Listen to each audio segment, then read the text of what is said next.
seen a lot of change, been through a lot of pain. Some things are not the same as they were a year ago, but all will be okay. I move on each and every day. The past is where it stays, way back a year ago. I've changed for the better. 이제 새로운 대통령이 선출되었습니다. 극렬하게 대립했던 만큼 사람들의 마음도 많이 다쳤을 겁니다. 민주주의는 다친 사람의 마음을 다독거리는 과정이기도 합니다. 오늘 당신은 누구의 마음을 보셨나요? 우리의 이유가 함께합니다. I've seen a lot of change, been through a lot of pain. Some things are not the same as they were a year ago.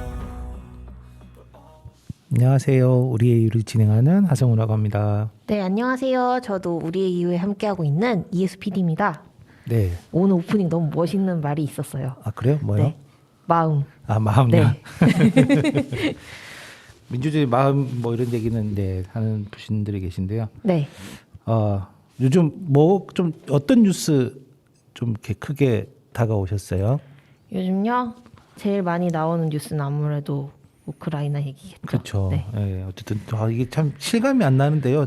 지금도 어쨌든 지구 한편에서는 네. 전쟁이 벌어지고 있는 거고 누군가는 죽어 나가고 있는. 그러니까요. 참. 저도 이제 지난주는 어쨌든 이 우크라이나 전쟁 소식하고 사실은 이제 사실 산불도 좀 저희가 나중에 시간 되면 네. 꼼꼼하게 다뤄보면 좋을 것 같긴 한데 사실 이렇게 겨울철 대형 산불들이 계속 지금 2020년부터 이제 계속 발생을 하고 있는 거거든요. 네. 사실 이게 기후 위기랑 되게 밀접하게 연관도 있고 사실은 또 이 한국의 산림청이 사실은 이제 이 나무들의 그 일종의 그 보면 베어내고 이렇게 나무를 관리하는 역할을 하는데 네. 사실은 그 이상하게 한국 탄소 중립 때문에 나무를 베어내는 근데 어찌 보면 이게 이제 단일 장목만 계속 심다 보니까 발생하는 문제도 있고 하여튼 그래서 되게 복잡한 맥락이 있는데 그러니까 어쨌든 지금도 보면 이제 불이 안 꺼지는 거죠. 겨울철이 건조한 탓도 있지만 네. 이게 올해만 있는 게 아니라 진짜 대형 산불이 2020년부터 쭉 매년 겨울마다 발생하는 거라서 네. 한번 이것도 나중에 저희가 시간 되면 다루면 좋을 것 같은데 오늘은 한번 우크라이나 얘기를 좀 해볼까요? 네, 알겠습니다. 원래 저희가 지역의 눈으로 중앙을 보는 건데 이번에는 좀 세계를 봐야 될 것 같은. 네. 네. 그 러시아가 어쨌든 우크라이나에 침공한 거잖아요. 네. 이 침공 원인에 대해서도 되게 막 의견이 분분하고. 네. 패디님은 어떻게 보세요? 왜 침공했다고 보세요? 미국의 영향이라고 봅니다, 저는. 아 미국의 영향이요? 네. 미국이 러시아한테 우크라이나를 침공하라고 얘기하지 않았을 거고. 나토 가입 때문에요? 네, 하는 것도 있고 어쨌든 미국이 군수 사업이 굉장히 크고 그렇잖아요. 무기 판매 네. 전략으로. 그렇게 딱 단정짓기는 어렵겠지만 그런 면으로 좀 더 네. 우크라이나와 러시아를 네, 자극한 네. 면이 있지 않을까라는 생각이 그렇죠. 들긴 해요. 네. 그러니까 어쨌든 뭐 미국은 무기를 팔아야지만 경제가 부흥하는 네. 아주 특이한 구조를 가진 나라고 러시아는 어쨌든 푸틴이라고 하는 되게 제가 볼 때 20세기 최악의 독재자. 그렇죠. 네. 그러니까 이 둘의 이해관계가 잘 맞아떨어지고 사실 그 사이에 있는 이제 우크라이나가 약간 시험대처럼 이제 이용되고 있는데 근데 사실은 이게 뭐 어쨌든 저희한테는 별로 실감이 안 나잖아요. 아무래도 뉴스로 보는 그쵸. 화면으로 보는 네, 거랑 거기 현장은 다르겠죠, 그렇죠. 많이. 약간 무슨 전쟁 영화 지금 보면 뉴스가 거의 전쟁 영화 느낌의. 근데 실시간으로 일어나고 있는 거니까 좀 더 그 왜 다큐멘터리를 볼 때 사실 더 마음이 무거워지잖아요. 네, 픽션보다는 맞아요. 그런 감정이 들기도 하고요. 네. 네. 근데 뭐 저희가 어쨌든 우크라이나 전쟁 자체에 대해서 얘기할 건 아니고 이제 좀 어쨌든 우크라이나가 우리한테 어떤 영향을 미치는가 볼 때 뭐 제가 볼 때 약간 옥천하고 관계를 지어서 생각한다면 결국 저는 약간 이 우크라이나가 전쟁에 빚어올 여러 가지 영향, 전 세계적인 영향이 있는데 보통 많이 지적하는 게 두 가지가 이제 하나가 금융시장이 되게 이제 불안정해질 거다라고 네. 하는 것하고 또 하나가 사실 이제 식량 시장이 되게 불안정할 거라는 네. 겁니다. 지난주에 그래서 보면 그 언론에서 식량 관련된 이야기 되게 많이 나왔었거든요. 네. 그래서 그 해스피디님도 보셨겠지만 이제 경향신문 같은 경우가 어쨌든 좀 잘 정리를 하신 것 같아요. 네. 그래서 보면 어쨌든 러시아, 우크라이나가 대표적으로 전 세계에서 이제 해바라기유하고 밀 이 두 개는 거의 해바라기유는 거의 뭐 70% 이상 네. 점유하는 곳이고 밀도 러시아가 진짜 어마어마하게 전 세계 큰 밀 시장 밀 생산지고 어쨌든 합치면은 전 세계 밀이 한 34% 정도를 하는. 네. 사실 한국도 보면 이제 쌀보다 밀을 훨씬 많이 소비하는 나라가 된 거잖아요. 맞아요. 저번에 현경 기자님이 네. 밀을 많이 드세요, 쌀을 많이 드세요 해서 네. 저는 점심에 오기네 밥상 가니까 반반 먹지 않을까 생각했거든요. 근데 생각보다 밀을 많이 먹는 것 같아요. 아 그렇죠. 이게 네. 그냥 꼭 라면 이런 것만이 아니라 밀가루가 들어가고 하는 것들도 되게 많이 있는 네. 거고. 사실 저희가 기름, 옥수수 이런 거 되게 많이 먹는 당분으로 많이 먹고 기름도 뭐 꼭 튀긴 것만이 아니라 연간한 음식이 다 들어가니까. 네. 그래서 어쨌든 우크라이나, 러시아가 사실 이제 전쟁을 하면서 어쨌든 둘 다 문제인 것 같아요. 생산도 사실 이제 문제가 발생하기 시작한 거고 또 한편에 어쨌든 어쨌든 수출을 해야 되는데 이제 수출 시장도 막혀 있는 상태에 네. 그래서 보시면 이제 최근에 밀 가격이 2008년도 금융위기 이후에 최고 수준으로 상승했다라고 사실은 이제 얘기를 하거든요. 그리고 뭐 어쨌든 그 선물 가격 같은 것들도 곡물의 선물 가격들도 지금 계속 최고가로 오르고 있는 상태.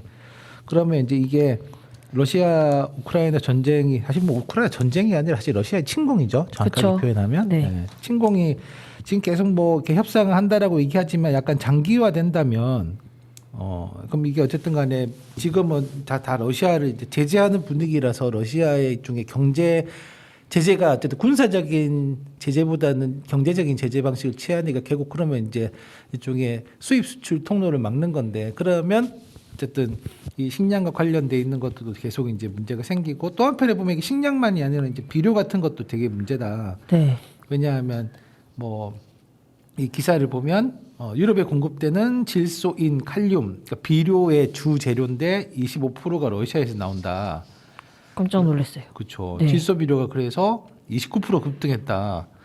그러니까 보면 결국 식량 관련돼 있는 것들이 다 이제 급등하고 있는 상태에 이제 고민은 그런 거죠. 그럼 한국은 이렇게 급등해도 괜찮을까? 당연히 안 괜찮지 않을까요? 그렇죠. 네. 저희도 사실은 뭐 식량 자급률 24% 5% 얘기하지만 네. 그거는 쌀이 사실 상당 부분 버텨주는 거고 나머지 뭐밀 이런 건 사실 지금 거의 시장이 붕괴됐다라고 생산이 없는 거잖아요. 우리 밀 살리기 이런 거 많이 했지만 어쨌든 간에 그런 거고. 그럼 이 문제를 어떻게 풀어야 될 거냐. 결국 식량 가격 그러니까 생산량이 줄어들면 가격이 오를 거고 네. 가격이 오르면 어쨌든 가난한 사람들이 식량을 먹기 힘들어지겠죠. 그렇죠. 원래 네. 밀은 사실 돈이 많지 않은 사람들도 먹을 수 있는 곡물이었잖아요. 네. 그러니까 라면 이런 보통 보면 우리가 약간 편하기도 하지만 어쨌든 이겨내는 좀, 상징 같은 그쵸. 느낌이었는데 근데 이제 라면 가격도 이제는 오르겠죠. 밀 그러니까요. 가격이 오르면 라면 가격도 오르게 될 거고 사실은 어쨌든 식량 시장이 되게 불안정한다라고 하는 거 제가 볼 때는 사회 위기로 되게 이어질 수 있는 가능성. 근데 목천은 식량을 생산할 수 있는 곳이니까 그나마 괜찮을까요? 근데 진짜 영향을 많이 받을 것 같아요. 비료 식량을 생산하려면 네, 아까 네. 말씀하셨던 것처럼 또 비료를 써야 되니까. 그렇죠. 근데 또 이 비료도 근데 어쨌든 또 비료도 기후위기랑 되게 연관이 네. 많아요. 질소 비료. 그러니까 이게 사실 다 엮여져 있는 문제죠. 이게 어쨌든 뭐 정치적인 문제 같지만 결국 정치적인 문제가 경제 문제로 이어지고 경제 문제에서 우리가 일상생활에서 겪을 수밖에 없는 식량 문제로 이어지고 뭐 이렇게 되는 그럼 결국 이게 전체적인 사회 위기로 번지게 되는 건데 그럼 우리가 이걸 그냥 강 건너 불국에 가듯이 이 전쟁 이 침공 사태를 보는 게 맞나라는 생각이 어쨌든 하나 들더라고요. 그리고 그게 아니라도 사실 전쟁을 일으킨 사람 따로 있고 죽어나간 사람 따로 맞아요. 있는 거니까 이미 과거에 일어났던 일을 교과서에서 볼 때도 문제다라는 생각을 사람들이 하게 되잖아요. 자연스럽게. 근데 현재 같이 살아가는 지구 안에서 이루어지고 있는 일이니까 뭔가 같이 할 수 있는 것들을 찾아야 될 것 같아요. 맞아요. 그리고 사실 지금은 어쨌든 코로나19가 좀 잠잠해졌지만 사실 이런 상황에서 사람들이 다 이제 집단적으로 어쨌든 자기 보금자리 잊어버리면 집단적으로 수용될 텐데 네. 그런 또 문제는 어떻게 할 거냐. 그리고 또 사실 식량 위기라고 하는 것들이 가장 어디로 많이 이어지냐면 결국 이것도 또 전쟁으로 이어지거든요. 네. 왜냐하면 이제 먹을 게 없으면 사람들은 먹을 걸 찾아서 이동해야 되고 예전에 저희가 시리아 내전에서 경험했던 그때도 보면 독일이 어쨌든 100만 명 정도의 난민을 수용했고 지금도 보면 폴란드나 이런 쪽에서 우크라이나 난민들 수용 받아주니까 이제 네. 이게 또 다른 갈등으로 비화가 안 되는 건데 만약에 이제 이게 뭐 가령 국경이 막히고 사람들은 계속 이 전쟁을 피해 가지고 이동하고 또 이제는 먹을 걸 찾아 이동하고 이러면 사실은 또 다른 갈등이 양상될 수밖에 없는 상태라서 사실 우크라이나는 저희가 그냥 이렇게 볼 게 아니라 조금 관심을 가지고 봐야 되는 사안이긴 한데 또 하나 제가 기사를 검색하다 보니까 그거 아셨어요? 포스코라고 한국의 큰 알죠. 대기업 포스코가 하는 사업이 우리는 보통 철강하고 네. 이제 포스코가 이제 에너지 쪽 하잖아요. 맞아요. 포스코 또 3대 사업 보면 그 중에 하나가 식량. 그건 몰랐어요. 그렇죠. 네. 포스코 인터내셔널이라고 하는 이제 곳이 이쪽에 곡물 시장의 딜러죠. 대형 창고를 만들어 놓고 거기다가 이제 곡물 창고 안에다가 이제 곡물을 샀다가 팔았다가 하면서 이제 이 사업을 하는 곳이 우크라이나에 있어요. 아이고. 포스코에. 네. 그러니까 이게 어쨌든 이 포스코 인터내셔널이라고 하는 회사에서 사실은 이제 우크라이나 곡물 창고를 대형으로 두고 거기서 사실 국내에도 가져오기도 하고 거기서 이제 아까 얘기했던 유럽으로 대팔고 하는 걸 하고 있는데 지금 이제 이 포스코도 그러니까 수출이 전혀 막혀 있는 사태가 된 거죠. 근데 사실 이런 것도 보면 그 한국에 보면 식량 위기 어떻게 대응할 거냐 이렇게 얘기했어요. 예전에 그 이명박 박근혜 정부 때 어떤 식으로 대응얘기했냐면 해외에 식량 기지 만들면 된다 이런 식으로 얘기했었거든요. 이게 예전 같았으면 포스코 인터내셔널이라고 하는 곳이 외국에서 이렇게 대형으로 곡물 시장 안 했을 텐데 네. 그걸 사실 약간 열어준 게 이제 그때였거든요. 그러니까 사실 우리는 어떤 식이냐면 자꾸 뭔가 문제가 발생하면 그 이제 돌려막기 하는 식으로 하는데 사실은 저는 어쨌든 우크라이나 침공이든 러시아 우크라이나 침공이든 뭐 이런 사태를 보면 결국 이게 한국에 주는 교훈이라고 하는 거는 물론 당연히 전쟁은 없어야 될 거고요. 네. 제가 볼 때는 남북 관계도 여전히 불안정한 상황인데 그러니까 이 전 세계적으로 전쟁이 없게 만드는 것도 되게 중요하고 또 한편에 어쨌든 이게 뭐 물리적인 충돌과 침공 이렇게 안 늘어나더라도 사실 뭐 북한도 보면 되게 이 식량 문제가 오래된 되게 장기적으로 오래된 상황이고 사실 뭐 저희 보면 북한에 대해서 저희가 한국 정부가 해왔던 되게 주요한 정책 햇빛 정책에 꼽는 게 주로 보면 이제 식량 제공하는 거 있잖아요. 근데 이제 그게 예전에 이제 끊겼죠. 박근혜 정부 이렇게 지나면서. 네. 그런데 어쨌든 이게 먹고 사는 문제를 공유하기 위해서는 결국은 우리도 앞으로 이 문제를 어떻게 풀 거냐에 대한 좀 고민이 필요한 게 아닐까? 그러니까 되게 이렇게 우크라이나 사태를 보면서도 되게 여러 가지 복잡한 마음이 들면서 약간 그러니까 잡잡한 생각이 계속 드는 거죠. 한국은 지금 이대로 이런 식으로 사회의 비전을 잡아도 될까? 지금 대통령들 어쨌든 한국은 청와대가 되게 권력이 강한데 뭐 어쨌든 저희가 지난번에 농업 공약 봤다시피 그냥 농업 공약도 그냥 기존에 있던 것들 그냥 비슷한 그냥 직불을 조금 더 강화시키고 뭐 수당 조금 더 만들고 이런 식으로 계속 보고 있고 실제로 보면 그게 없잖아요. 계획이 뭐 가령 식량 자급률을 높이겠다고 하지만 뭐 어디 부분이 어떤 방식으로 높일 거냐. 농촌의 인구가 계속 저희가 이제 다음번에 바로 인구 얘기하겠지만 네. 그러니까 농촌의 인구가 계속 줄고 있는데 그럼 누가 생산할 거냐에 대한 사실 이야기가 필요한데 한국은 여전히 그 이야기는 약간 비어 있는 그래서 약간 그런 것들에 대한 고민들 하다 보니까 되게 복잡하고 착잡한 생각들이 네. 뉴스를 볼 때마다 한쪽에서는 불이 막 나고 있고 뭐 그런 생각이 좀 많이 들었습니다. 그리고 무역이 점점 확장되면서 이제 저번에 프로그램에서 네. 온 건데 RCEP이랑 CCTPP 하면 네. 우리가 식량 자급률이 점점 더 떨어질 거라는 얘기를 했거든요. 네. 그러면은 해외나 어딘가에서 이런 사태들이 벌어졌을 때 우리는 그러면 진짜 먹고 살 것들이 끊기는 거 아닐까? 우리가 생산을 하지 않는 상태가 되었을 때는 그렇죠. 진짜 뭘 어떻게 먹고 살 거지? 또 이런 뭐 이게 걱정도 돼요. 농산물이라고 하는 게 공장의 물건처럼 그러니까요. 그냥 원료 모아서 집어내면 바로바로 그 다음날 바로 나오는 게 아니잖아요. 네. 성장한 시간과 들이는 좀 노력이 필요한데 이걸 마치 공장처럼 대체할 수 있고 뭐 국내에서 안 나면 해외에다가 생산기지 만들어서 뭐 가져오면 되고 뭐 이런 식의 발상들이 사실 또 그 가져오는데 얼마나 또 많은 온실가스 배출하겠어요. 그러니까요. 그러니까 이게 여전히 우리는 그러니까 세상의 만물의 문제는 다 복합적으로 연관되어 있는데 여전히 주요한 정책 결정한 사람들의 머릿속은 그냥 이 돌려막기 하는 것처럼 이것 뺐다가 저거 끼우면 되고 뭐 이런 식으로 생각하는 게 참 그러니까요. 가끔 보면 안타까워요. 뭔가 살아있는 사람들이 아니고 그냥 게임판을 보는 듯한 맞아요. 정책이라는 느낌이 들 때가 있어요. 사람 냄새가 안 나죠. 네, 뭔가 게임판 그려놓고 이 말을 이렇게 움직이면 이렇게 될 것이다 이렇게 예측하는 것 같다는 그러게요. 생각이 들 때가 있어요. 맞아요. 그러니까 좀 이제 그런 게 바뀌어야지 세상이 좀 바뀔 거라고 생각하는데 네, 이제 새롭게 정부가 구성되면 그런 우리가 희망과 기대를 가져야 되는데 네. 그런 희망과 기대도 잘 생기는 게 참 문제이긴 합니다. 네, 그래서 저희 노래를 한번 제가 되게 좋아하는 노래입니다. 실버 라이닝이라는 힙합을 하시는 분들의 이 문정혜 신부님의 평화란 무엇이냐라고 하는 글에다가 이제 곡을 입힌 노래인데요. 평화가 무엇이냐라고 하는 노래를 들어보겠습니다.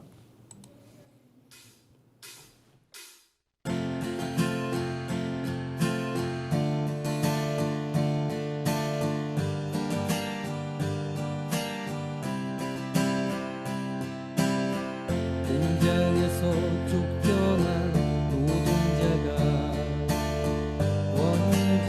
원직복직하는 것이 평화.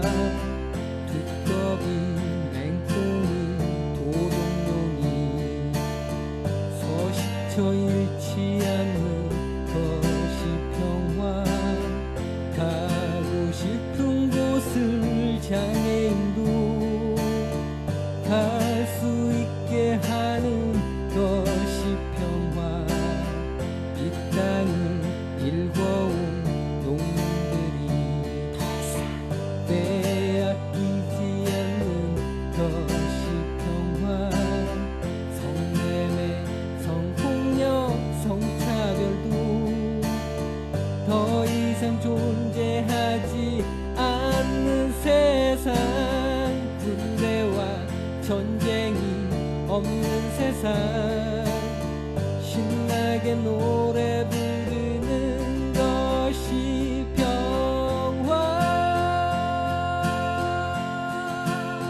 배고픔이 없는 세상. 서러움이 없는 세상. 쫓겨나지 않는 세상. 군림하지 않는 세상. 배고픔이 없는 세상. 서러움이 없는 세상. 쫓겨나지 않는 세상. 군림하지 않는 세상. 나를 둘러싼 세상의 것을 보라. 상대적인 가치와 기준에서 나의 판단이 옳다고만 할 수는 없겠지만 나중 것을 못 보죠. 외면하지 마라. 그곳에 진정한 너와 나의 모습이 있으니까 세상은 모두의 것이니까. 악의 까마귀 악이 다람쥐 한 마리의 메뚜기 모두가 주인이니까. 공장에서 쫓겨난 노동자가 원직복직하는 것이 평화. 두꺼비 맹꽁이 도둑놈이 서식처 잃지 않는 것이 평화. 가고 싶은 곳을 장애인도 갈 수 있게 하는 것이 평화. 이 땅을 일궈온 농민들이 더 이상 뺏기지 않는 것이 평화. 성매매, 성폭력, 성차별도 더 이상 존재하지 않는 세상. 군대와 전쟁이 없는 세상. 신나게 노래 부르는 것이 평화. 신나게 노래하자. 일어나 춤을 추자. 화사한 너의 얼굴 이제는 낯익구나. 말뿐인다 행동이야. 맨말이야 뒷강물이야. 더 많이 기다리고 있어. 그래서 살아가고 있어. 없는 세상. 서러움이 없는 세상. 쫓겨나지 않는 세상. 군림하지 않는 세상.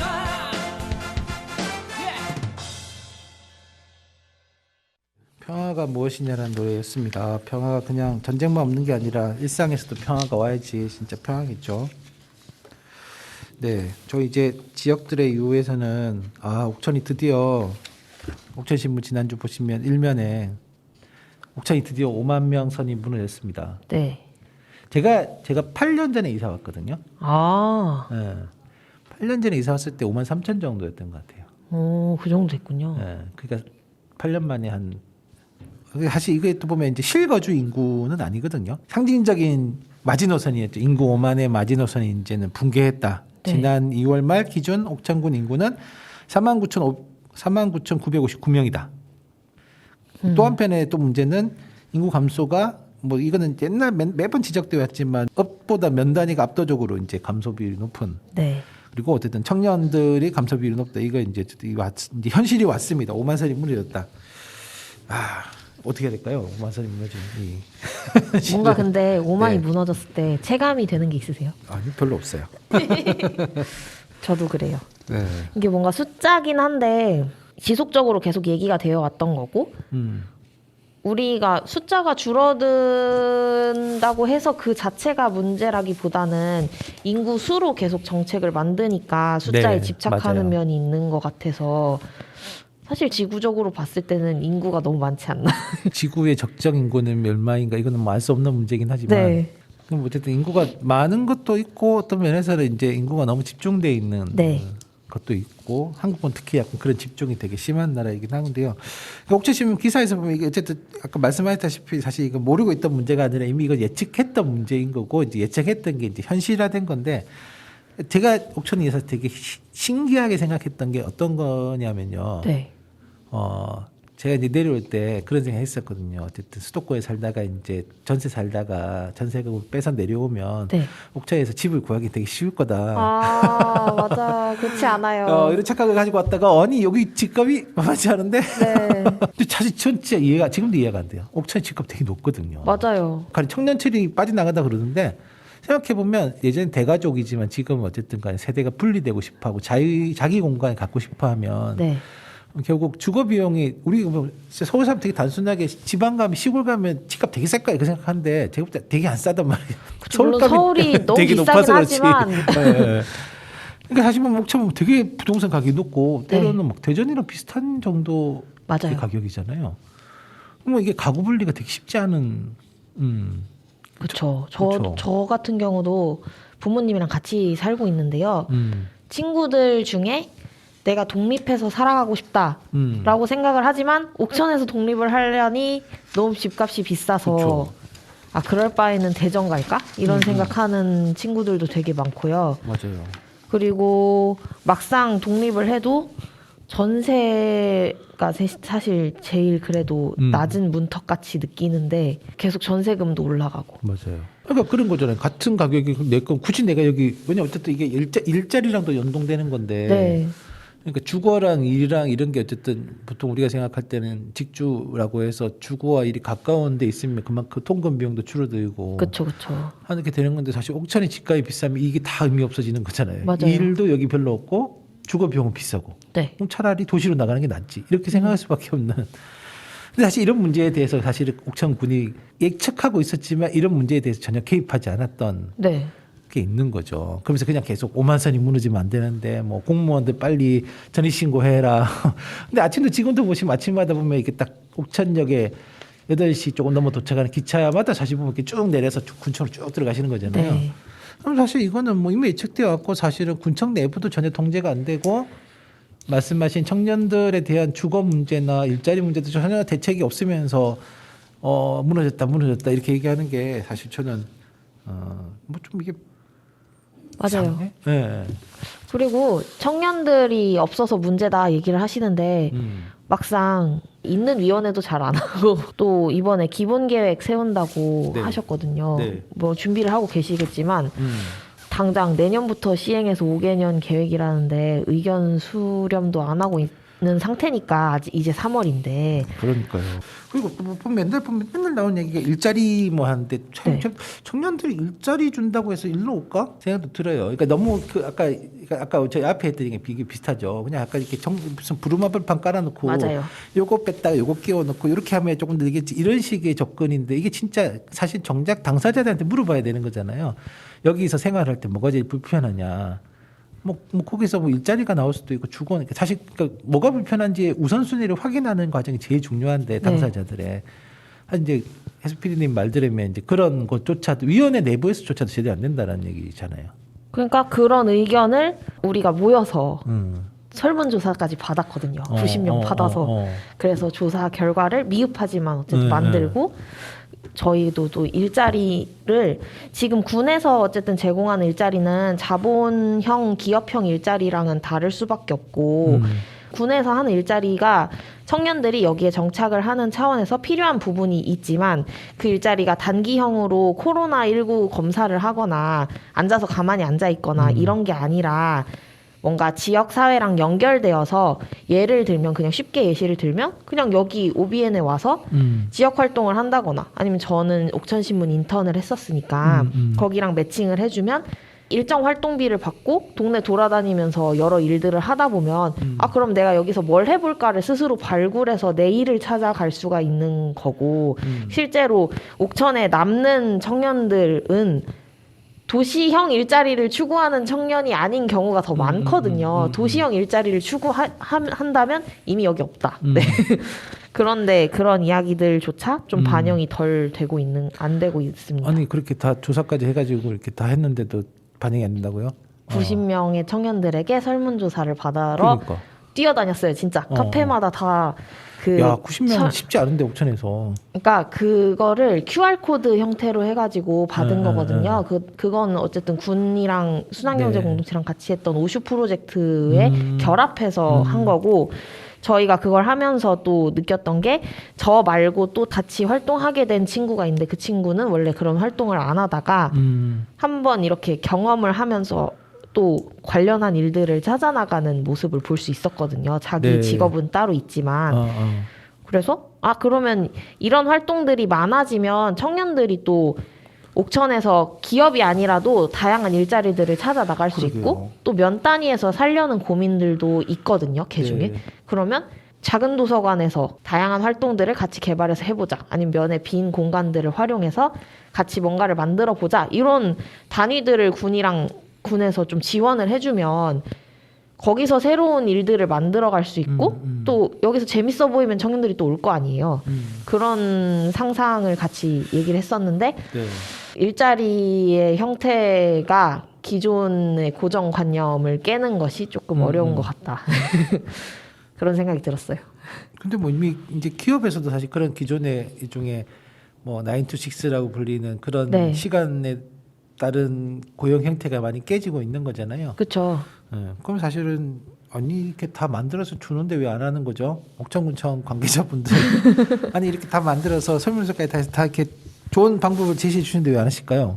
그러게요. 조금 기운이 빠지지만 그래도 계속 얘기를 하다 보면 뭔가 하나 생기겠죠. 아마 이 방송을 들으시는 군청 관계자분들이 또 우리가 그걸 놓치고 있었네 뭐 이런 이제 생각하시면서 또 하실 수도 있겠죠.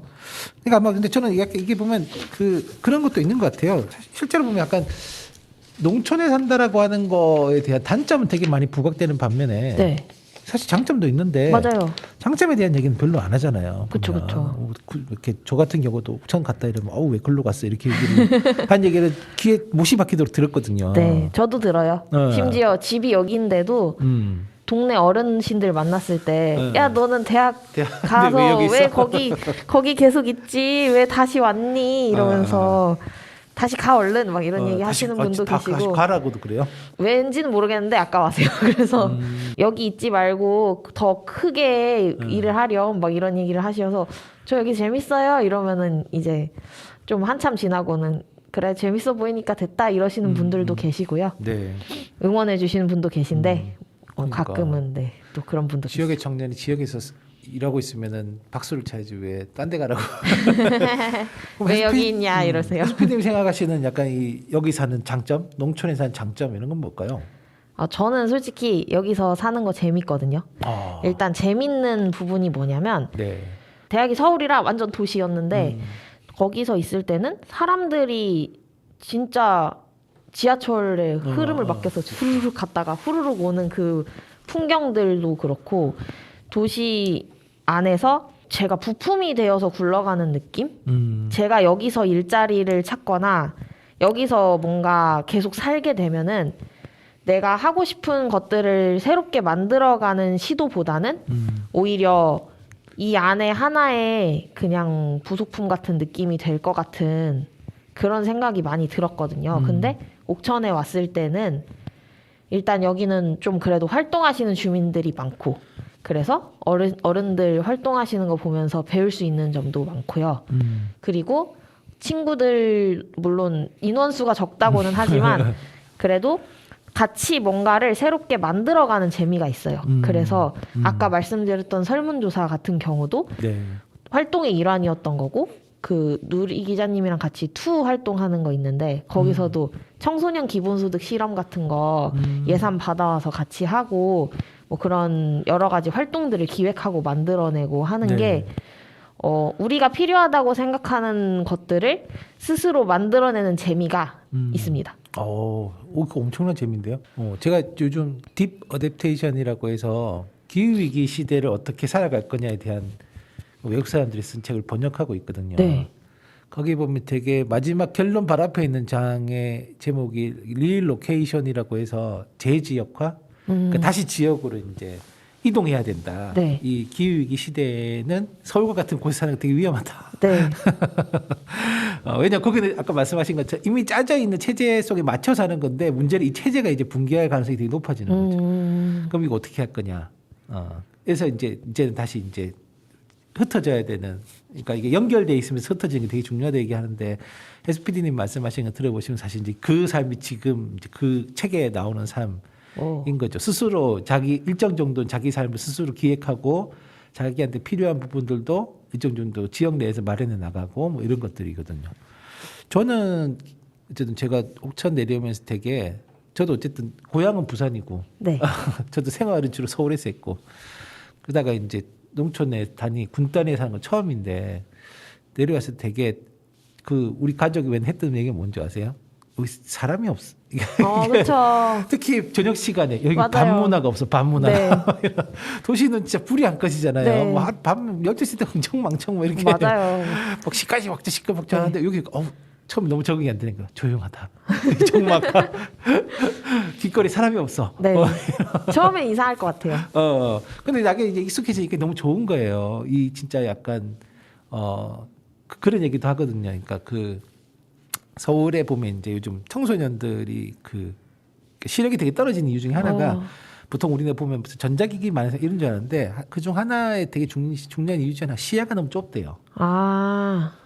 그러니까 눈을 대면 보면 다 이제 아파트. 네. 그러니까 이렇게 멀리 볼 수 있는 시야 자체가 너무 좁게 형성되어 있는 게 그쵸. 있다고 하더라고요. 이제 옥천에 보시면 아시면 이렇게 시야가 넓잖아요. 저희는 맞아요. 고층도 없고 기본적으로 어쨌든 이제 뭐 최근에 고층이 많이 생겼지만 이제 그 너머에 있는 산까지 다 보이는 그게 이제 인간한테 되게 정서적으로 되게 좋고 네. 안정시키고 속도도 어쨌든 너무 빠르면 사실 그런 것들 다 놓치게 되잖아요. 맞아요. 서울은 사실 뭐 전철 타고 다니면 밖이 지금 낮인지 밤인지 뭐 이거 하나도 모르잖아요. 진짜 이해가 안 가는 게 네. 다음 차 분명 2분 뒤에 오는데 굳이 그 앞에 차를 이렇게 삐죽고 전철 다 표시돼 있잖아요. 뒷차가 바로 붙어 있는데 그걸 진짜 다 타시거든요. 그쵸.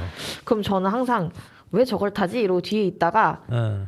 타면 널널했어요. 그쵸. 이렇게 널널하게 편안하게 갈 수 있는데 여유가 정말 없어 보였어요. 여유도 없죠. 우리는 어쨌든 버스 안에 놓치면 1시간 기다려야 되니까 여유 있게 기다리잖아요. 그건 조금 문제가 있지만 네, 그건 좀 개선이 필요하다고 그쵸. 생각하지만 공공교통은 반드시 개선이 네. 필요하죠.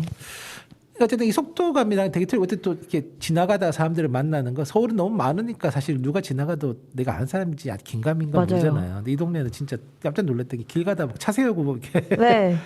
막 이렇게 어디 가냐 물어보고 심지어 뭐 우편 배달부 아저씨도 최신하시는 분도 어쨌든 가고 있으면 어디 가시냐고. 네, 맞아요. 그러니까 이게 사실 이제 면대면 관계가 된다라고 하는 게 되게 좋잖아요. 뭐 저희 집 앞에 있는 슈퍼 하시는 분도 저희랑 같은 반 학부 네. 모시고 그러니까 이게 그냥 굳이 관계를 맺으려고 하지 않아도 사실상의 관계가 계속 보이는 게 저는 사실 그래서 그쵸. 여기서 아이 키우는 게 되게 좋은 게 서울은 사실은 이렇게 내 시야에서 딱 벗어나면 되게 불안한데 아, 별로 안 불안한 게 있는 거죠. 지가 가봐야 어디 가겠어. 그리고 가다가 네. 분명히 누군가의 눈에 띌 텐데. 맞아요. 그러니까 그런 게 보면 나름의 물론 이게 이제 나쁘게 말하면 되게 깝깝할 수도 있는데.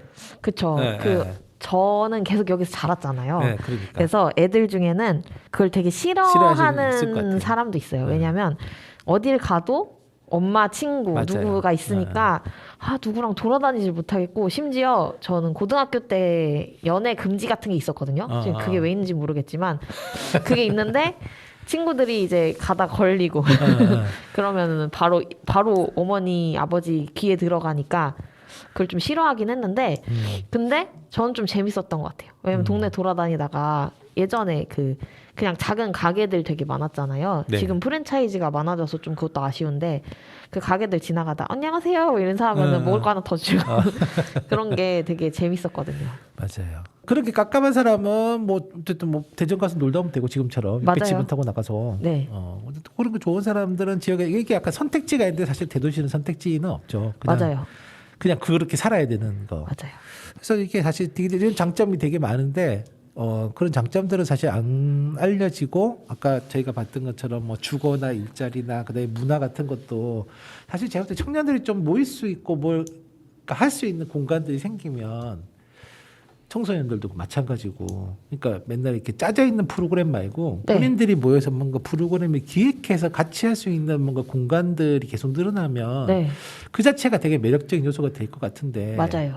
예, 그런 게 별로 그런 거 신경 별로 안 쓰고 자 맨날 무슨 일자리 수당 이런 거나 하고 사실 활동 수당 이런 거 서울시가 할 때 그런 거 아까 말씀하신 그런 쪽이잖아요. 네. 스스로 하고 싶은 활동을 좀 기획해 가지고 하면 일정 정도 거기 관련된 좀 이게 생활할 수 있는 비용을 이렇게 분담해 주는 네.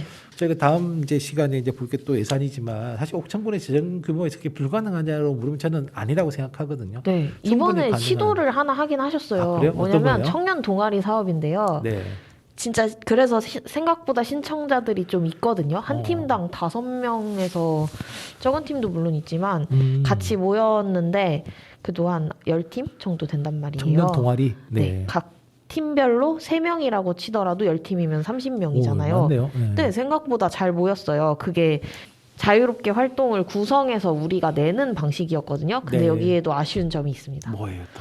뭐냐면 저희가 했던 그 실험이나 요거는 예산을 저희가 좀 자유롭게 쓸 수 있게 열어주셨어요. 그래서 지급을 해주시면 그걸 바탕으로 저희가 쓰고 나중에 증빙을 하면 되거나 했거든요.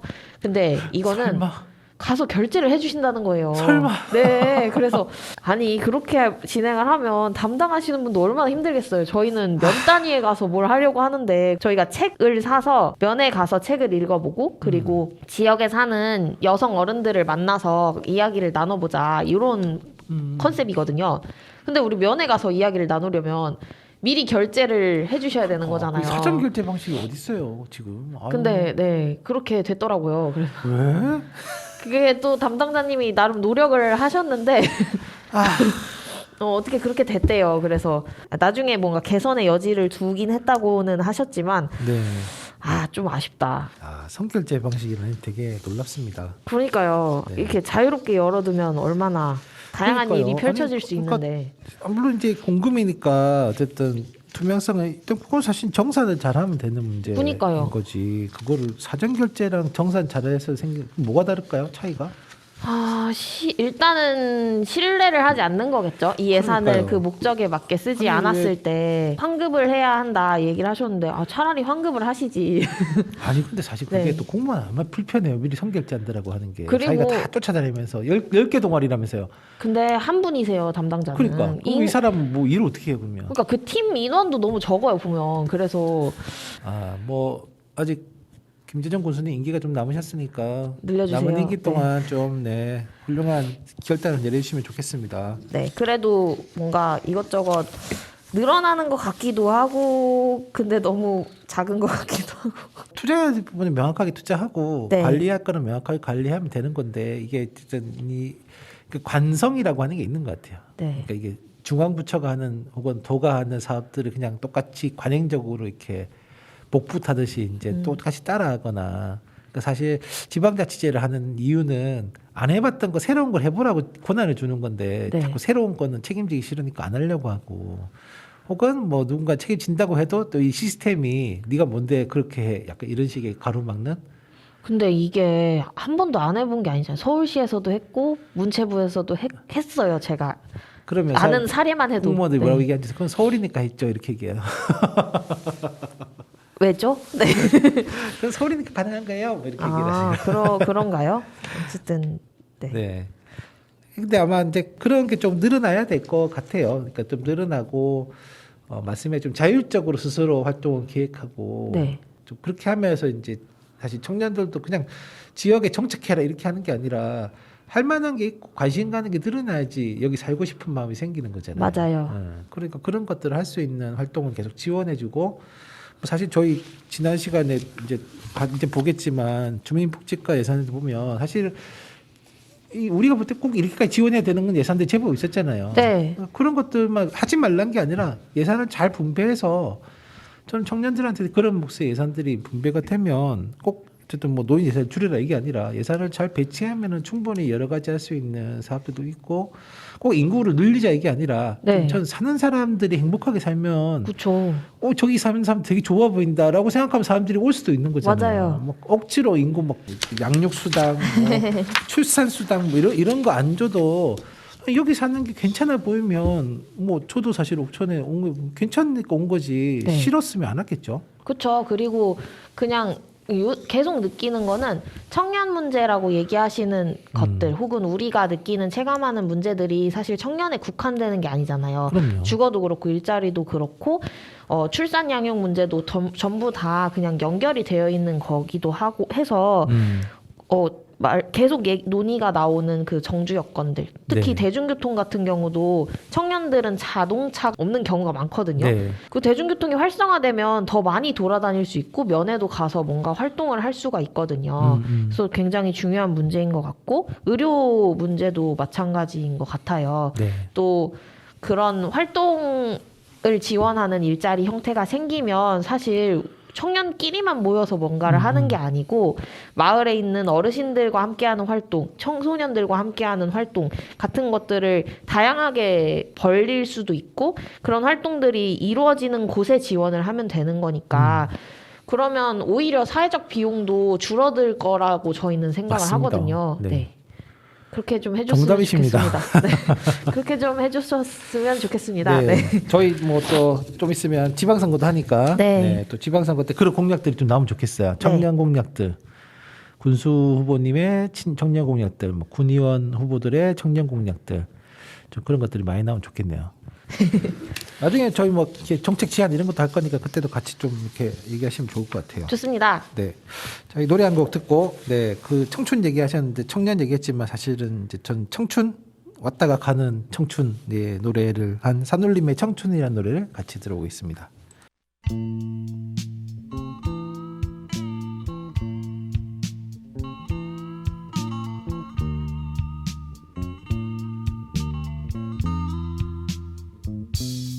언젠간 가겠지 푸르르니 청춘 지고 또 피는 꽃잎처럼 날 밝은 밤이면 창가에 흐르는 내 젊은 영가가 구슬퍼 가고 없는 날들을 잡으려 빈손짓에 슬퍼지면 차라리 보내야지 돌아서야지 그렇게 세월은 가는 거야.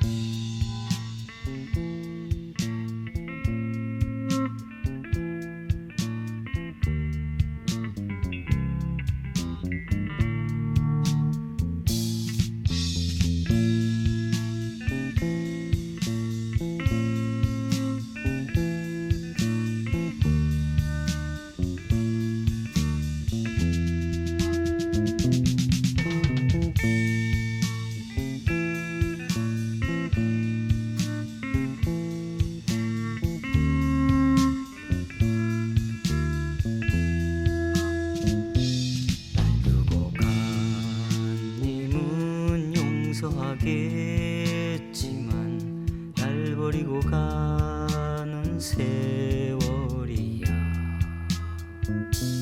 정들 곳 없어라 허전한 마음은 정답던 옛 동산 찾는가.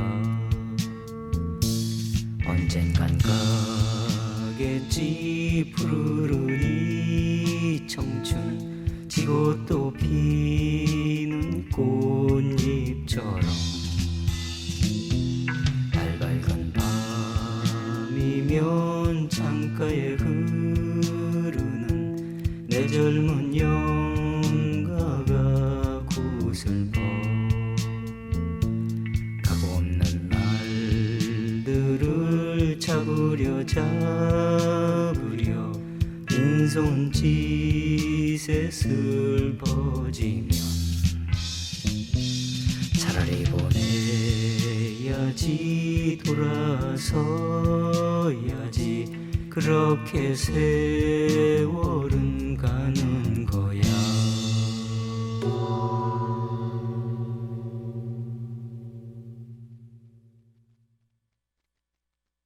연배가 좀 있으신 분들은 좋아하실 만한 산울림의. 저도 이 노래 들어봤어요. 아 그래요? 네. 이 노래만 오늘 노래 중에 알아요. 아 진짜? 네. 오. 아버지가 네. LP판도 많고 오. 차 타고 다닐 때 노래를 많이 틀어주셨거든요. 네. 그때 들은 노래 중에 하나고 노래 분위기나 이게 막 너무 시끄럽지도 않고 잔잔하면서도 막 어둡지 않잖아요. 네. 그래서 좋아하는 노래 중에 하나였어요. 아 리메이크 된 것도 아니고 직접 이 노래를 원곡을 들으셨군요. 네, 오. 집에 많습니다. 뭐. 아, 진짜 아버님이 LP판 좋아하시면 반드시 산울림은 반드시 있죠. LP판 좋아하시는 네. 분들. 네, 저희 이제 예산 보는 시간이 됐는데요. 저희 벌써 주민복지과 예산을 3주째 보고 왜냐하면 3주에 볼 만한 게 이게 제일 많은 예산을 소모하는 곳이기도 해서. 네, 그리고 이제 오늘은 이제 저희 장애인 파트 예산을 볼 건데요. 네, 크게 세 파트 이제 노인, 아동, 이제 장애인인데 이제 장애인 보면 이제 주민복지까지 끝일 것 같아요. 네. 그래서 저희 알다시피 이제 처음에 이제 3주가 되니까 이제 처음에 주민복지과 예산이 얼마였던지도 아리까리 하실 수 있어서 주민복지과 2022년 올해 예산은 900억. 그 중에서 장애인 복지 증진 관련된 예산이 195억 정도 됩니다. 노인 예산 되게 많고 그다음에 네. 장애인 예산, 그다음에 이제 아동 관련 예산인 거죠. 이 900억 예산 중에 보시면 이제 돈의 구성비를 보시면 195억인데 국비가 72억, 도비가 11억, 군비가 111억 잡혀 있는 거고요. 군청이 되게 장애인의 정책에 관심이 많나 보다라고 생각하실 수 있겠지만 사실 대부분의 군비 111억 중에 대부분의 88억 정도는 어디 들어가냐면 장애인 복지 시설에 이제 들어가는. 네, 나머지 또 보면 연금 장애인 관련된 연금 수당이 많아서 결국 옥천군의 장애인 복지 정책은 주로 뭐가 있냐면 시설 정책에 맞춰져 있다라고 약간 볼 수 있는 거고요. 네, 그래서 장애인 복지 시설을 안정적으로 운영하기 위해서 108억이 배정돼 있는데 그러면 장애인 복지 시설은 뭐냐? 장애인 생활 이동 지원 센터. 네, 이 운영 예산이 한 2억 정도 잡혀 있고요. 수어 통역 센터 운영이 또 2억 정도. 네, 시군 장애인 복지관 운영이 13억, 주간 보호 시설 운영이 한 뭐 1억 7천. 네. 장애인 직업 재활 시설 운영이 6억 정도. 그다음에 장애인 거주 시설 운영 보조. 여기도 보면 시설이죠. 청산원 네. 쪽이 이제 19억 정도 잡혀 있고 장애인 거주 시설 휴일 수당 여기서 일하시는 분들 이제 수당 지원하는 게 있고 장애인 직업 재활 시설, 장애인 건강 증진 활동 사업, 네. 장애인 일감 만들기 지원 센터, 장애인 복지관 신축. 근데 실제 보면 이제 제일 큰 파트는 장애인 복지관 신축 예산이 52억 정도로. 근데 뭐 이게 어쨌든 이게 장애인 출입하려면 기본적으로 엘리베이터나 이 시설대에 있어서 보면 장애인 시설이 그래서 되게 비용은 많이 나오게 돼 있는 건축 비용 자체가. 전체 비용이 너무 작으니까 네. 커 보이는 것 같아요. 그렇죠. 주민자치센터 이런 거 짓는 것도 뭐 한 60억 정도 들어가요. 네. 요즘은. 네. 그러니까 뭐 이게 엄청 크다고 볼 수 없는데 말씀하셨다시피 전체 예산 규모가 작다 보니까 네. 장애인 복지시설 안정적 운영 108억 그 다음에 있는 게 이제 장애인 생활 안정 지원이 87억이거든요. 네. 그럼 사실 이 두 개 합치면은 이제 끝. 생활 지원이 주로 뭐냐면 장애인 연금. 네. 연금에 보시면 25억이 이미 연금이고 장애 수당이 2억 차상이 들어가는 것도 2억 뭐 이런 식으로 쭉 잡혀 있는 거거든요. 네. 그래서 결국 사실상 그 목천군에서 주민복지가 지출되는 거는 반토막은 시설이고 나머지는 연금이나 뭐 일종의 일자리 지원 사업 이런 쪽으로 이제 많이 돼 있는 네. 거라고 볼 수가 있습니다. 근데 사실 이것만으로는 제대로 지원이 된다고 하기가 어렵잖아요. 필요한 것들이 정말 많은 걸로 들었거든요. 아, 많죠. 네. 그러니까 사실 이제 이런 복지도 아까 청년 얘기했지만 똑같은 거라고 저는 생각해요. 네. 장애 당사자들한테 지금 옥천에 생활하면서 가장 필요하고 이게 어쨌든 간 시설 중심이 아니라 좀 진짜 탈시설 얘기 네. 되게 많잖아요. 그럼 결국 지역사회에서 같이 생활하면서 이 장애인들이 이렇게 이동할 수 있어야 되는데 지금 문제는 옥천군을 보면 장애인들이 휠체어로 출입할 수 있는 곳도 없어요, 별로. 별로 없어. 식당 같은 곳들도 사실 거의 가기 되게 힘든 구조인 네. 거고요. 인도로 다니기도 어렵잖아요, 길도 휠체어가. 좁고, 그렇죠. 그때 차도로 가기는 불가능하고. 그니까요. 예. 무장애 공간 이런 얘기 되게 많은데 네. 사실 옥천군은 그런 준비가 거의 안 돼 있는 그런 곳에도 예산을 준비해서 좀 쓸 필요가 있고 자리품 같은 것들 보면은 지난번에 풀뿌리 정책 제안했던 사항들 이제 점검할 때 논의해 보니까 결국 이 자리품도 사실은 지금 보면 이제 남녀 2명 이제 1인 1인 정도만 되는 네. 거고 주거 비용이 계속 오르면 이제 그것도 사실상 보면 이제 계속 이렇게 늘려나가면서 자기가 생활할 수 있는 그런 기반들 활동 보조 같은 것도 이렇게 사실 지자체가 할 수 있는 역할 되게 많잖아요. 네. 아까 얘기하셨던 뭐 청년 관련된 사업도 사실 그렇게 연결될 수 있는 거고. 그렇죠. 그러면 그런 것들을 좀 할 수 있도록 사업 규모들을 좀 잡아가야 돼. 사실 지금 뭐 보고 있으면 이게 거의 다 그냥 뭐 어쨌든 복지시설 운영은 지자체의 소관이니까 이제 어쨌든 지자체가 돈을 내야 되는 거고. 나머지는 그냥 국비나 도비에 그냥 군이 돈을 붙여는 정도인 거지 이걸 스스로 기획하는 게 별로 없거든요. 왜냐면 보시면은 단위 사업들에 보시면 다 국도 군이 같이 있거나 도 군대 있잖아요. 네. 그게 뭐냐면 결국 매칭 사업이라는 거거든요. 도가 하는 사업이나 국가가 하는 사업에 그냥 옥천군이 자기 분담할 비용이 있으니까 그 정도 분담해가지고 같이 하는 정도. 그러니까 사실 이게 지역화된 사업이 아니라는 거죠. 중앙정부나 광역자치단체가 하는 사업을 같이 하는 사업 정도로 돼 있는 그런 부분에 사실상 이 예산서를 보면 조금 깝깝한 면. 왜냐하면 옥천군이 아까 인구가 준다고 돼 있지만 옥천군의 인구 비율로 보면 장애인 인구 비율 늘어나거든요. 네. 전체 인구의 10% 정도는 맞아요. 된다고 들었어요. 10%에서 계속 올라가. 왜냐하면 네. 어쨌든 이게 두 가지 효과인데 어쨌든 고령화가 되면 자연스럽게 장애 비율이 높아지거든요. 그쵸. 그리고 실제로 어쨌든 또 농촌이나 이런 데 보면 어쨌든 농기기구 같은 걸 다루다 보면 사고 나는 그리고 교통사고도 나고 그러니까 어쨌든 그런 사고를 통해서 장애인이 되는 안 나면 좋은 거지만 발생했을 경우에 사람이 장애를 갖게 될 수밖에 없잖아요.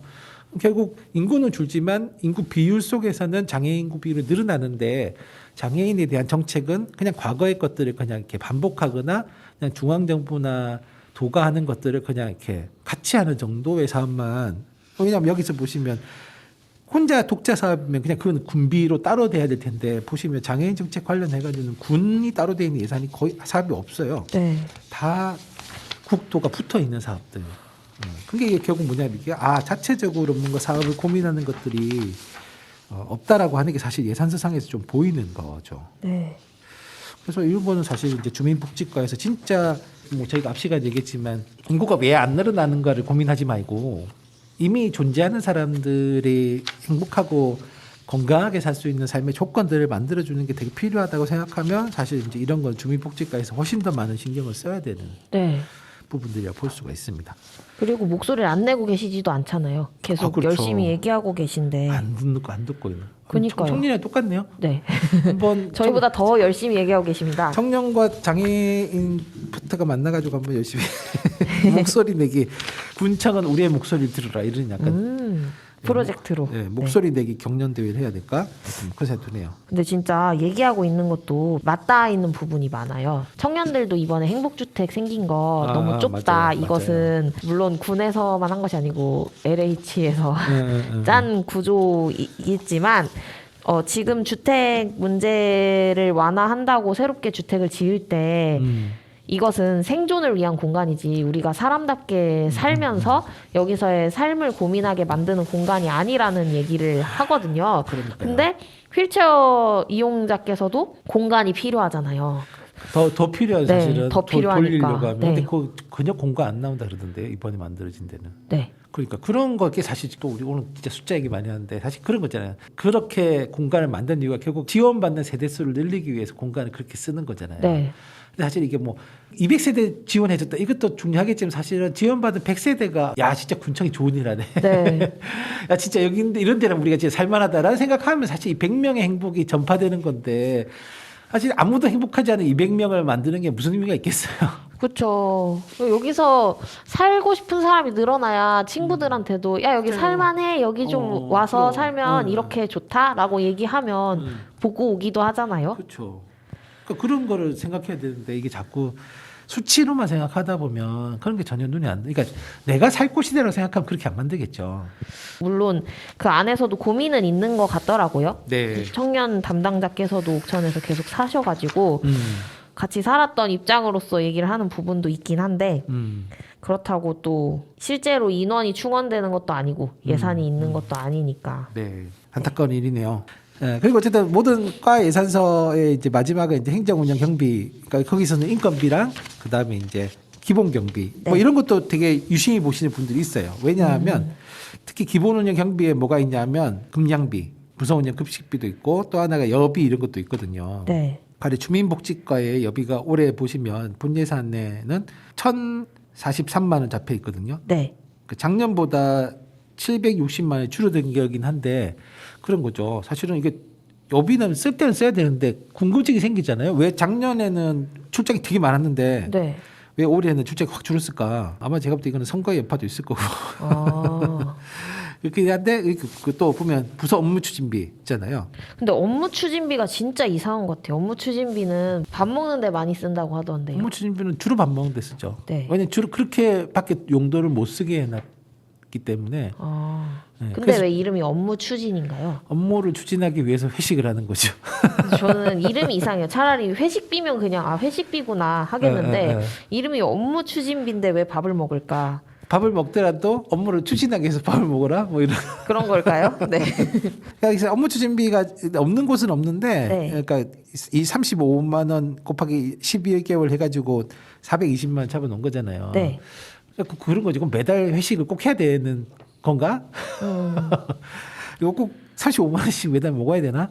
뭐 이런 거가 생기는 거죠. 그 외에도 어쨌든 보면 이제 여비가 1,000만 원이고 그다음에 또 업무 추진비 420만 원인데 이게 또 다시 보면 그러니까 큰 돈은 아니지만 그렇다고 해서 우리가 또 평범한 사람들한테 420만 원이나 1,000만 원이 작은 돈은 아니잖아요. 크죠. 엄청 큽니다. 그럼 이제 이런 돈이 잘 써야 되는데 진짜 잘 쓰이고 있는 건지 뭐 이런 것도 사실 조금 이제 고민해봐야 되는 부분들이 있는 거죠. 네. 과 예산서를 보시면 좋은 점은 그런 겁니다. 어쨌든 각 과들이 실제로 어떤 사업들에 어느 정도 액수의 돈을 쓰고 있는 건지 그리고 또 각 단위 사업들을 보통 많이 보시는데 아까 저희가 금방 해수 PD님이 하신 것처럼 전체 예산에서 이 사업이 차지하고 있는 비중 그리고 과 내에서 또 이 사업이 차지하고 있는 비중을 보면 사실은 군청이 어느 정도의 관심을 이것에 쏟고 있는지가 사실 좀 보인다고 봐야 되거든요. 그런 것들을 좀 보기 위해서 저희가 이제 이 과 예산서까지를 굳이 이제 세세하게 보는 거고 네. 주민복지과를 다 보고 난 다음에 저희가 이제 어디를 볼 거냐면 교육 파트 예산은 좀 저희 보면 전체 지난번에 저희 부문부 예산을 봤을 때 옥천은 항상 보면 이제 교육 파트 예산이 0.3% 정도 되게 낮은 네. 거잖아요. 또 그 낮은 이유 중에 하나는 옥천에 보시면 해서 군청에 조직도 들어가 보시면 옥천 군청에는 교육 관련된 부서가 없어요. 네. 이 예산도 뒤에 따로 빠져 있더라고요. 그렇죠. 왜 그럴까요? 교육은 교육청이 한다고 생각하시는 것 같아요. 그렇죠. 네. 그러니까 그게 사실 제가 볼 때 되게 안타까운 면 중에 하나입니다.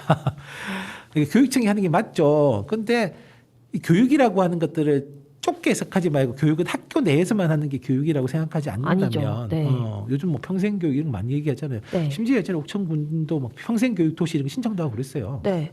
그리고 교육이 학교 안에서만 이루어지면 인구가 계속 늘 수가 없습니다. 그렇죠. 왜냐하면 학교 안에서 생활을 할 때는 저도 딱히 지역을 알아갈 기회가 거의 없거든요. 집 학교고 나의 작은 커뮤니티가 형성될 뿐이지 옥천에서의 삶을 굳이 고민하게 만들진 않는 것 같아요. 맞아요. 네. 그럼 결국 이제 이게 지역에서 어떻게 교육을 경험하고 사실 교육이라고 하는 게 또 무슨 선생님이 학생들한테 가르쳐 주는 것만 교육이 아니잖아요. 그렇죠. 본인이 스스로 느끼고 체험하고 하면서 지역을 알아가고 사람들을 만나고 때로는 내가 누군가한테 그런 가르침을 줄 수도 있는 거고. 네. 저는 뭐 청소년 어린이한테 어른이 배울 게 하나도 없나? 엄청 아니잖아요. 많죠. 그러면 결국 서로 배운다고 생각하면 이게 학교를 넘어선 중에 교육의 장을 만드는 게 옥천 군 전체 교육의 장이다. 네. 또 이렇게 하면 사람들이 또 얼마나 좋아하게 하면서 막 와, 옥천군에 살고 싶다 이런 생각. 그러니까요. 그럼 결국은 이제 이런 걸 고민하고 사업을 기획할 수 있는 부서가 있어야 되는데 옥천군은 그 부서를 안 두고 있는 거죠. 그러게요. 뭐 법으로 교육은 교육청이 알아서 하니까 군청에서는 교육 관련된 걸 하면 안 된다라고 정해놓은 법도 없고 네. 옛날에는 교육경비 관련해 가지고 옥천군처럼 이제 자체 예산으로 공무원들 인건비 조달 안 되는 곳들은 교육경비를 지출 못하도록 제한해놓고 그러기도 했었거든요. 네. 근데 지금도 그런 것도 많이 풀렸어요. 그러니까 사실 그런 거 생각하면 이제 옥천군이 예전에 하천군 저희가 얘기했어요. 정성군이었나요? 교육 쪽에다가 대대적으로 투자를 했던. 군 이름이 생각이 안 나요. 어쨌든. 하여튼 강원도 쪽에는 군이 네. 한 3%까지 올라갔어요. 네. 그래서 거기 막 그 청소년 인구가 는다잖아요. 네. 그럼 사실 그렇게 따지면 교육 관련돼서도 사실은 투자해볼 만한 중요한 부서긴 한데 일단 그걸 고민하는 부서가 없는 건 문제. 네. 이거 그럼 결국 이 예산은 어디로 가 있냐면 지금 이제 평생학습원으로 가 있거든요. 네. 그래서 저희가 이제 어쩔 수 없이 이제 평생학습원 예산을 볼 텐데 평생학습원 군청 홈페이지 가시면 평생학습원 금방 해수 PD님 말씀하셨지만 저기 부서가 아니라 밑에 쭉 내려가시면 네. 평생학습원에 약간 꼬다리로 붙여놓은 저게 있고 그래도 어쨌든 예산은 한 해에 108억 정도를 지출하는 곳입니다. 네. 그리고 보시면 여기 저희 이제 다음 시간에 구체적으로 이제 살펴볼 텐데요. 여기도 마찬가지로 평생학습원에서 예산을 어떤 목적으로 얼마를 배치해 놓고 또 그 돈에서 일종의 그 쓰이는 비중 군이 스스로 마련한 비중이 높은지 아니면 지원받는 비중이 높은지 이런 것도 네. 비교해서 보시면 옥천군은 현재 되게 교육과 관련해서는 이 정도로 생각하고 있구나라고 하는 것들을 좀 아실 수가 있으니까 한번 다음 주에 같이 평생학습원 예산, 평생학습원의 세입 예산, 세출 예산, 사업 명세서를 보면서 한번 옥천군이 교육에 대해서 가지고 있는 구체적인 고민들을 좀 알아보는 시간을 가지도록 하겠습니다. 네. 오늘의 마지막 곡입니다. 마지막 곡요. 제 싱어게인 2라고 하는 거를 안 보다가 저희 아들이 다른 가수 좋아한다고 해서 이렇게 했는데 제가 이 7호라고 하는 가수의 노래를 듣고 네. 빠져들어가지고 오. 제가 예언을 했습니다. 탑10에 무조건 들어간다. 오. 탑10 안에 들어가면 무조건 3등 안에 들어갈까 했는데 2위 하셨더라고요. 아. 네. 그래서 그 김소영 가수님의 가리워진 길을 듣도록 하겠습니다. 네. 그러면 다음 시간에 또- 뵙겠습니다. 네.